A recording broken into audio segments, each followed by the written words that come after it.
Então, pessoal, agora vamos falar um pouquinho sobre as formas que nós podemos usar, né, esse use state e também, né, o set count aqui no caso. Tudo bem?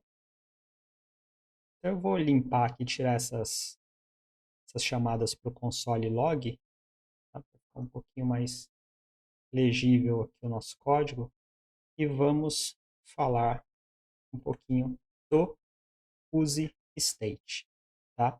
Use state, pessoal, como eu disse para vocês, ele é um hook, ele é um gancho, que nesse caso aqui específico, esse hook serve para definir o estado do nosso componente, tá? O que é o estado, pessoal? O estado são as variáveis, né? São os valores que fazem parte do nosso componente e que, se esses valores mudarem, o nosso componente ele precisa mudar, ele precisa ser renderizado novamente, tá? Então, tudo que for usado, né, para poder definir esse estado interno do componente, a gente não vai usar por meio de variáveis normal, tipo var count igual a zero, ou const count igual a zero, ou let count igual a zero. Não, a gente vai definir por meio desse hook, use state, certo? E aí, alguns detalhes importantes dos hooks, tá?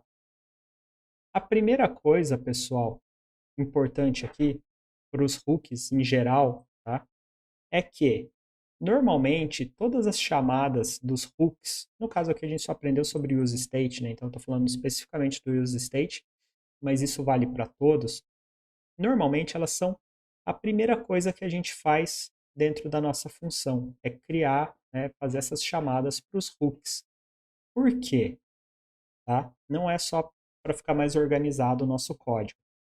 É porque normalmente não, o React obriga, né, que essas chamadas para os hooks elas sejam feitas de uma maneira não condicional.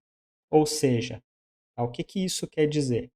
Que toda chamada para o contador eu tenho que fazer sempre as mesmas chamadas para os hooks e essas chamadas têm que ser feitas sempre na mesma ordem, tá?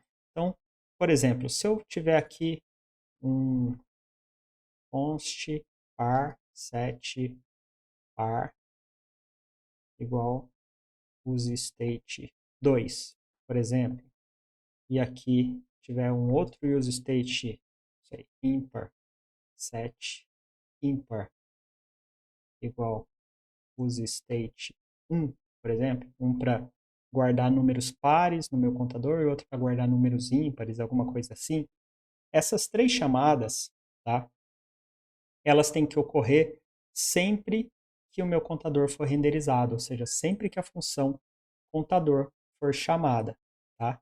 Então elas sempre, esses três use state, eles sempre têm que ser chamados quando o contador for chamado, tá?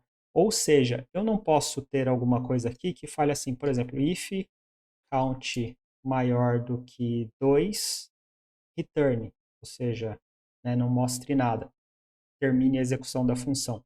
Se eu colocar esse if aqui, o que está acontecendo?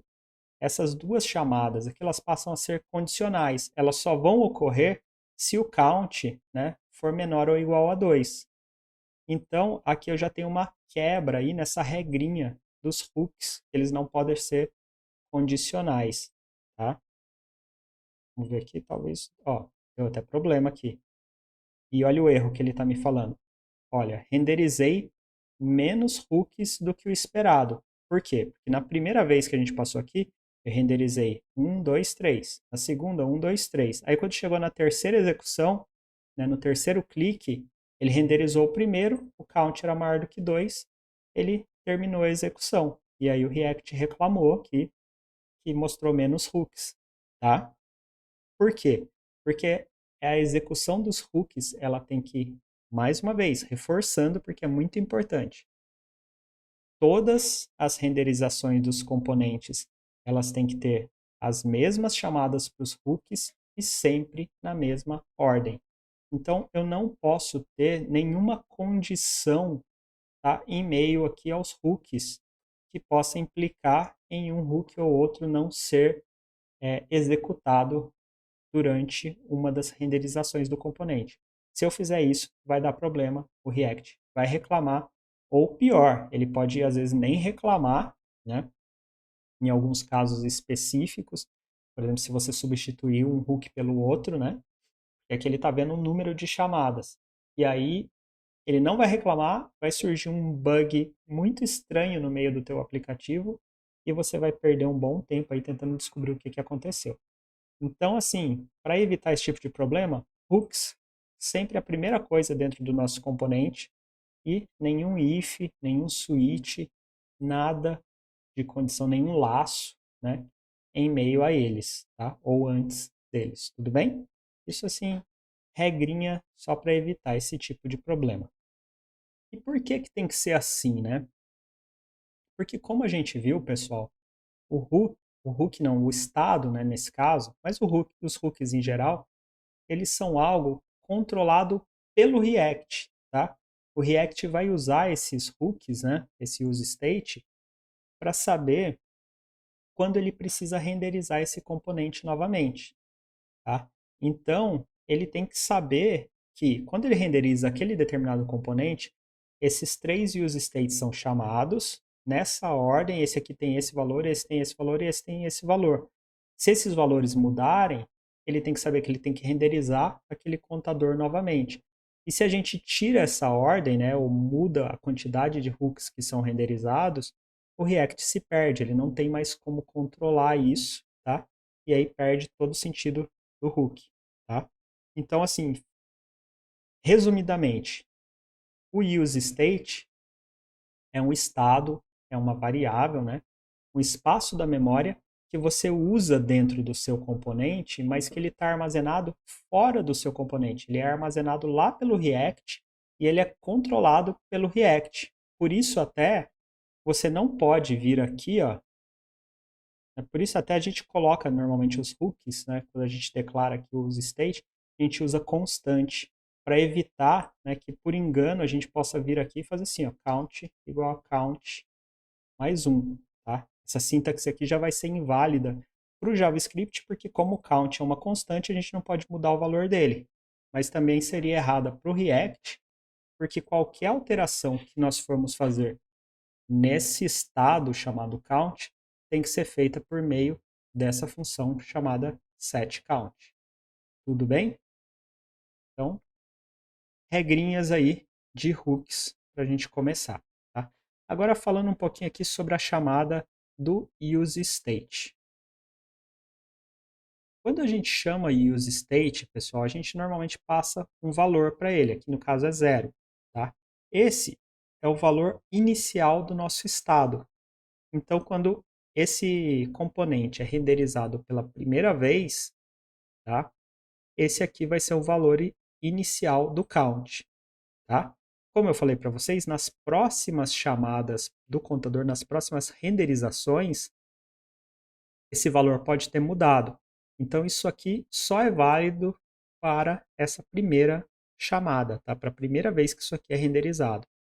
Tá?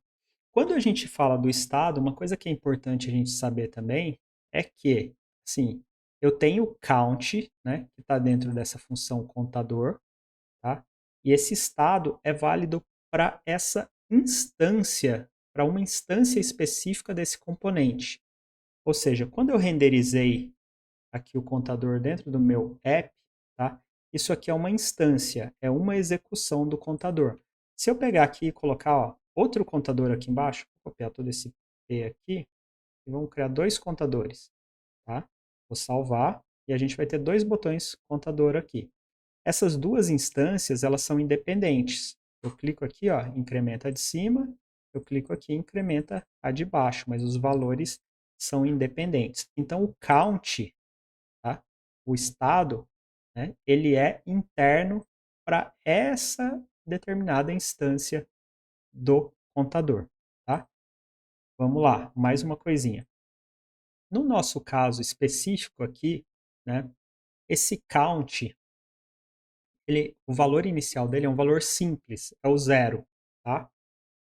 Mas pode ter alguns casos em que o seu estado seja um valor que você não vai saber de cara na primeira chamada desse componente, tá?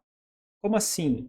Um exemplo, você precisa obter o valor desse contador a partir de um back-end, a partir de alguma API da internet, porque você quer manter o valor do contador igual ao que estava na última visita do usuário, por exemplo, tá?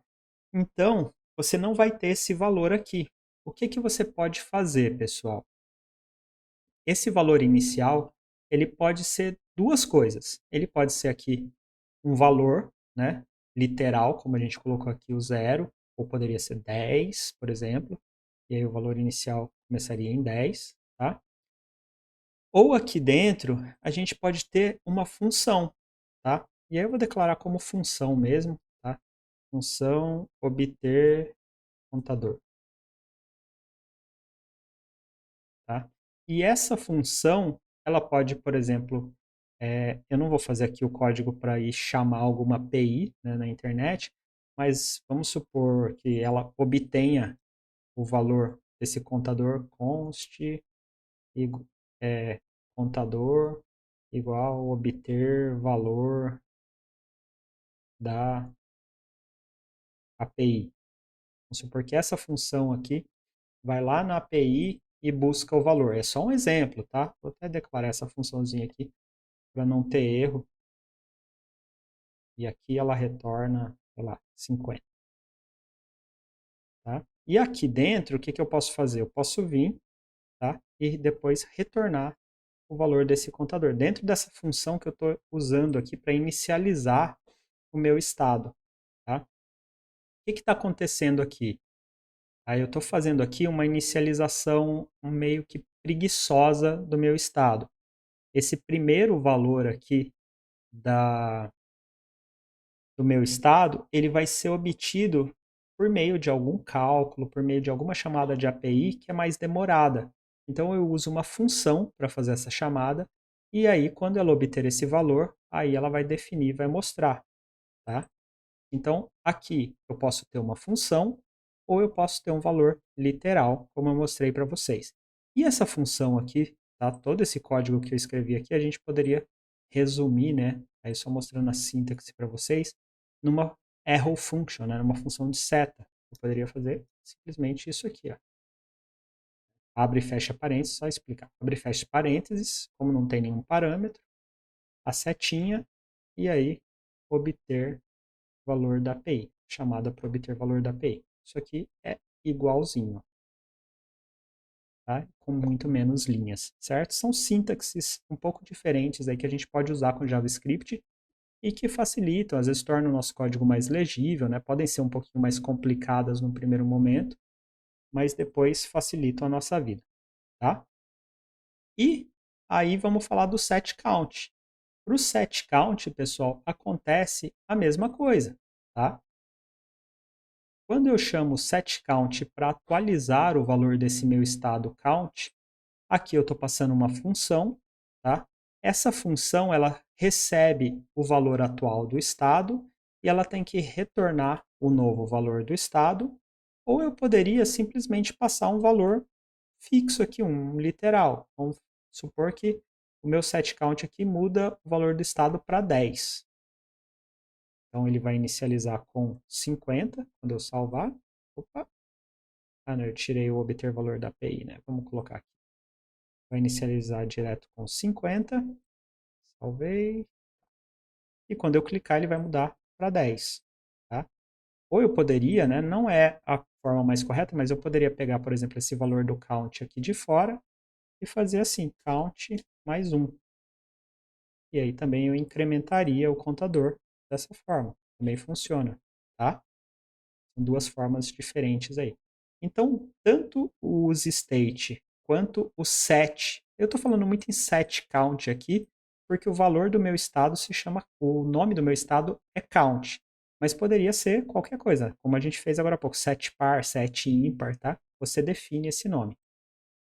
Então, tanto o useState quanto o set alguma coisa eles podem ter como parâmetro ou um valor ou uma função que retorna algum valor, e esse valor de retorno vai ser o valor do estado. Tudo bem? Então, por enquanto é só para falar dos state. Aí depois a gente vai ver alguns exemplos, usar ele um pouquinho aí para para se entender um pouquinho melhor com ele. Tudo bem? Então, até mais.